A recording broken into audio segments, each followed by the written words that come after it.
lero ndabwera ndi nkhani imene ndiyofunika kwambiri makamaka kwa anyamata komanso ndi cholinga choti mutengere phunziro pa nkhani imeneyi. Nkhani yake ndiyokhudzana ndi mnyamata uyu.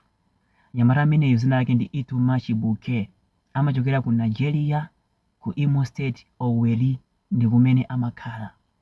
Mnyamata ameneyu akulira kwambiri chifukwa choti mkazi wake adayambana naye, chifukwa choti mkazi wake adamkhumudwitsa.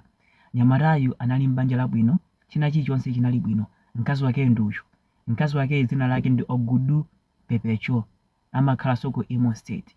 Anthuwa china chilichonse mu banja mwawo chinali bwino. Koma nthawi zonse mkazi wakeyu akamapanga period amapita kwa mayi yake. Nde Ituma anali odabwa kuti mkaziyu nthawi zonse amapita kwa mayi yake akamapanga period, chimachitika ndi chani. Nde tsiku lina ankafuna adziwe, anamuwuza mkazi uja, lero sukupita kwa mayi yako, period yo upangira kunoku mpaka naumalizira konkuno. Mkazi uja anayesesa kumchondolera kuti apite, koma Ituma adakana. Zotsatira zake mkazi uja anamuwuza kuti zimene upangazi upanga regret pammawa. Ituma sanalengere mawu aja, adambokhala bobo chimozimozi ndi mkazi uja. Mkazi uja anapanga period mpaka anamaliza pakhomo pompo. After a week, shopu ya Ituma idayaka moto. Anali odabwa. Anakhalabe anayesesa kuzitolera. Kenakono mwezi utatha, Ituma ma investors adayamba kumuthawa.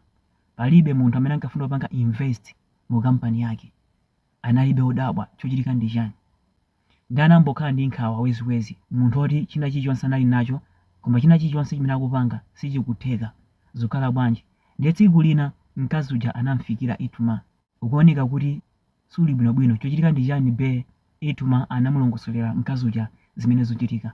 Mkazi uja adamuwuza Ituma, kumbukira zimene ndinakuwuza kuti uzapanga regret.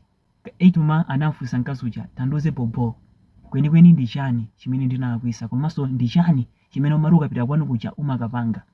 Mkazi uja adamuwuza Ituma, uziwa chani, palibe chimene ndimapanga nkapita kwathu, ndiponso sindifuna kuyankhula za nkhani imeneyi. Mkazi uja anadula Ituma. Ituma adali ndi mafunso koma opanda mayankho. Zotsatira zake adawayimbira apongozi ake. Apongozi ake adalongosolera. Ifeyo timakhulupirira kuti mkazi akamapanga period amakhala oyera, chifukwa choti samagonana ndi mamuna. Ndiye uja akabwera kuno timabanikira mapemphero. China chilichonse chimene ukupempha chimatheka. Kaya upempherera banja lako, kaya upempherera zabwino banja lako, chimatheka. Ndi zimene anamuwuza. Kenako Ituma anadula foni, anakampepesa mkazi wake. Anamuwuza, ndikhululukire sindimadziwa. Mkazi uja adamkhululukira, koma anamuwuza kuti zimene walakwisazi kuti zibwererenso zitenga nthawi, chifukwa choti wakhumudwitsa mikoko yogona. Ndi zimene anamuwuza. Zotsatira zake Ituma anati pepani. Kenako anthu aja akukhala bwinobwino, komabe Ituma life yake sili ngati kalekale, zinthu zikumuvutabe. Ndi pamene amanditumizira nkhani imeneyi wako Prophet. Akuluakulu chomwezwe ndichi, mzimu wa mayi, wa munthu wa mayi ndi mzimu wa soft, komanso munthu wa mayi amakhala pafupi ndi Mulungu.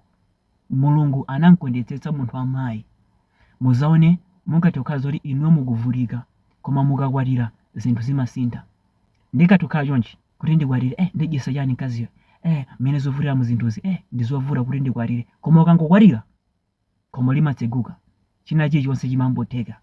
China chilichonse chimene upanga chimambotheka, chifukwa chakuti Mulungu anamkondetsetsa kwambiri munthu wa mayi.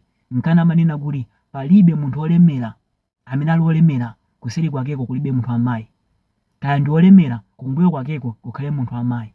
Ndi anthu ena ake zinthu sizikutiyendera chifukwa choti tinakhumudwitsa mzimu umenewo. Tinakhumudwitsa atsikana, tinakhumudwitsa azimayi, tinakhumudwitsa makolo athu. Ndiye kumene upitako china chilichonse chimene ungapange palibe chimene chimatheka, chifukwa choti unakhumudwitsa wina wake. Pokhapokha ukampepese munthu uja. Akuluakulu osamakhumudwitsa munthu wa mayi. Fa misozi ya munthu wa mayi si misozi chabe. Misozi ya ife ndi madzi awa opanda ntchito, koma misozi ya munthu wa mayi pamene wambolira iweyo kumuzunza. Uziweze kuti kumene upitako uli ndi zaka, of course zikuyendera, koma kwinako uzabujaka, zizakuvuta ndithu.